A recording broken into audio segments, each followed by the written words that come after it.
on a lock and key for 75 years. Wow. Okay? Yeah, O.J. Simpson claims that records of phone calls between his ex-wife and her mother on the night Nicole Brown Simpson was murdered It's in Dallas. clear It's him in the, of any role in the stabbing deaths of her and Ronald L. Goldman. Okay. Now, so now let's go to the chase. Mm-hmm. All them white folks on the bridge with their signs, how'd they know which way he was going? The cops didn't. Go, Juice, go. You my man, Juice. With big signs. You ever seen white folk with signs in their trunk so they can write messages on it? Right. See how it works? Mm-hmm. So that's what they do. Mm. It became quite disingenuous for America to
Good evening, good morning, good night, or whatever time it is where you are. This is HRap B.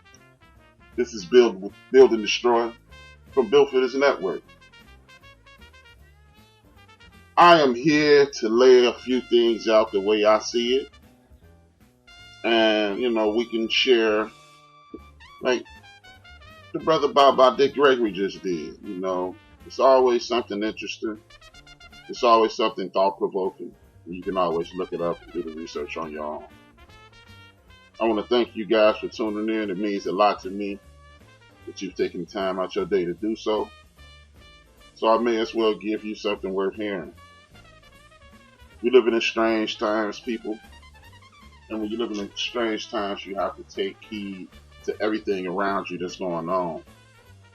So, hopefully I could provide you with some thought-provoking context so you and others, you and your friends can protect yourselves from what they used to call back when before it was called woke. We used to call them chins. And they speak about it in the Bible, evil spirits. We are surrounded by tons of jinns, people. And what we're going to do today is hopefully give you some information that'll fight off some of those jinns. But before we start, I want to ask you guys to do me a favor by hitting the like button, share with your friends via social media, whether it be Twitter and or Facebook. Thank you. And if you want to, you got a link. You can click, create a profile, come in and say hello. And I do my best to acknowledge you as the show proceeds. But as it was taught to me years and years ago, when you start any public speaking engagement, you send respects to your ancestors. And I'm going to do that. I do that at the beginning of each one of my shows, and I'm going to do it today. There's shout outs to the Whitmore family, the Pollard family, the Turner family, the Battle family, the Cotton family, the Harper family, Alexander family, the Bailey family, the Chris Lansdowne, the Liggins family, the Duncan family, and me and my pops who make up the Williams clans. We in the building. Thank you very much for tuning in. I want to send condolences out to my Aunt Margot, my Uncle Larry's service for today. Cancer took another good person out of this world, my mom being one of them as well. A lot of people have suffered from this vicious illness. Peace and blessings to my aunt. Stand strong. Family got your back. With that being said, man, it has been a interesting time in the last month or so. We've basically been on a house arrest. I likened it to prison. Of course, it's not as severe and as punishing as prison, but we are in the midst of what they call a pandemic. And I'm gonna address this pandemic, and it's not just a pandemic virally. We talk about a spiritual pandemic. We're talking about a mental pandemic. So it's not just it's a physical, mental, and spiritual pandemic, and I'll explain that a little later. Thank you. I want to really shout out everybody. I usually don't do this, but I just shout them out in the chat room as I continue to speak. I really appreciate everybody tuning in because it's important that you are acknowledged, but I do want you to understand the reason I don't announce the names anymore is because I have listeners that really don't know who you are and they would be like, hey man, get on with the show. Now, if you want to, remember, this is a podcast. When you're dealing with a podcast, it is on-demand entertainment. You can catch us on a myriad of platforms. Please, if you are unable to complete the show today, all you have to do is come back to Spreaker.com or YouTube, go for this network, Apple Podcasts, go for this network, Spotify, iHeart, Google Cast, Castbox, Deezer, Podcast Addict, Himalaya, or whatever. Alexa, you can say Alexa, play Built for This Networks, Build and Destroy. My favorite show on Built for This Network is Theory of Culture. I mean, I know that sounds weird to some people, but Knox and Chiz do that damn thing. They do the damn thing. So that's my favorite show. But I would really appreciate if you guys give us a listen. If you have an iPhone, go to iTunes, subscribe, leave a note. Hey, I love the show. Thank you if you're sharing the show. Thank you, I really appreciate it. But back to the show, man. I really appreciate each and every one of you guys for tuning in. It's important to me. It really is, and it's not just lip service. It is important to me that you guys tune in. I really appreciate it. Now, while we are doing this, I want to, like I said, man, I want to start at the top of the food chain. The top of the food chain is the President of the United States. I don't want you guys to be fooled. If you listen to my show, it's a great chance that you don't support President Donald Trump. But there's a lot of brothers and sisters out there that look at surface numbers. See, this is why on my sports show, I shoot down stats all the time. Miss me with the stats. Y'all hear me say it all the time. Come on, man. I don't want to hear no damn stats. Stats don't mean anything. Because you can make a broad, a wide sweeping statement and it don't mean a damn thing to anybody. And that's why y'all can go ahead and on the stats, But a lot of people get caught up in the stats. The statistics say this. The statistics say that. Here's one of the statistics that our president hangs his hat on, and that is unemployment was at an all-time low for the last 4 years. What people don't understand is this. It takes for an administration rule to kick in or processes to kick in. It takes about 4 years. This is political science 101. Meaning, if George Washington was the very first president in 1776, 1780 is when everything went into effect in Mr. Washington. Because the things that the previous president is kicking in, those things are going into effect. So, if it takes 4 years, what you're doing when you say, I have the economy is at its all-time high and unemployment is at an all-time low. Those are residuals from Mr. Obama's presidency. Understand that, one. Number two, people. The economy has nothing to do with the stock market. I'm a person who trades. The economy, I'm going to say it again, the economy has zero to do with the stock market. Mainstream media tells you this all the time. Oh man, look at the stock market, and that tells you blah blah blah yakety schmackety. No, it don't. Let me tell you why. There are over 330 million people in the United States of America. I bet you only about 500,000 people even deal with the stock market on a regular basis.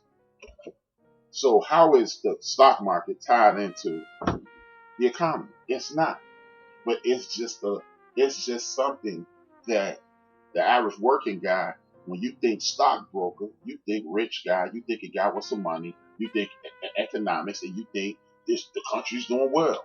And then they always force the stock market crashed in 1929 and then everything went to hell. These are misnomers that they put out there and make you believe, hey, this is what's going on. Therefore, this equates to the economy doing well. And that's just not the truth. You talk to any economist, they will tell you the stock market and the economy has nothing to do with each other. Now, it is a part of it. Everything is a part of the liquor store. How can you look? Watch this.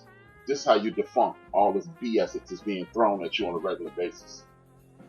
How can you say small businesses are the backbone of the United States financial situation, and then turn right around and talk about Wall Street?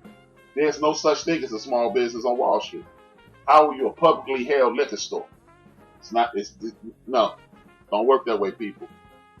So don't allow stupid ass people who say a lot of big words, big flowery words, and they have some guy who's an expert at this and he's an expert at that. If these guys, they got all these damn experts around, how in the hell does this thing crash every 8 to 12 years? It does, people. It crashes 8 to 12 years, but you got experts. There's an expert economist. You got an expert financial guy. There's an expert stock guy. There's an expert at this, an expert at that, expert at predicting bullshit. Why? All these damn experts, man. But this thing crashes every 8 to 10 years. Why? Because if I'm an expert at something, I can predict, and everybody's listening to me, that means this should never go bad because I am going to predict every possible situation. That's impossible for a small business to carry. No, it's not, Chuck. Chuck. Okay, watch this, Chuck. My main man, DJ Chuck, out west. I call him out west. He's from Chicago, Illinois. Small businesses are the backbone of the United States. Man, watch this, Chuck. Chuck, how often do you deal with IBM? How often do you deal with Microsoft? How often do you deal with Apple? How often do you deal with any of the Standard & Poor's 500? When you go to the stock market, you see S&P 500. Standard & Poor's 500. How many companies do you deal with on the NASDAQ on a regular basis? You don't. But you go to Jewel, you go to Rouse if you're out west, on the West Coast. You go to the corner liquor store, the corner store, and things like that. Those are the people who keeping us alive. These small entities that we think, nah. But you spend the most of your money. The average corner store making $2,500, $3,000 a day in soda, pop, lottery, and as we say, we are West Chuck, wham whams and zoom zooms, a myriad of things. So that's where most of your money goes. You don't go and buy a TV every day because the big company like Vizio, you don't do that every day. Well, on Black Friday, people do, but they ain't doing it Black Saturday, Sunday, Monday, Tuesday, Wednesday, and Thursday. We deal with small level people on a regular basis. You're talking to someone who's a part owner of a small business. You're listening to a small business owner. See, they trick us into believing we spend our money way up here, but we don't. We really don't. You pay your rent to Joe Blow or a small management company. Small companies make this country go. And they know because we don't really interact with the big boys too often, Chuck. That's why we hold down the economy. That's why they want your ass back outside. That's why they want your dollar back so it can trickle down, so they can continue to borrow money, lend money, borrow money, lend money, and keep you in credit and debt, and then everything start rising. Because in order to build a house, my brother, Chuck, you got to buy with the first brick. And the first brick is not going to be through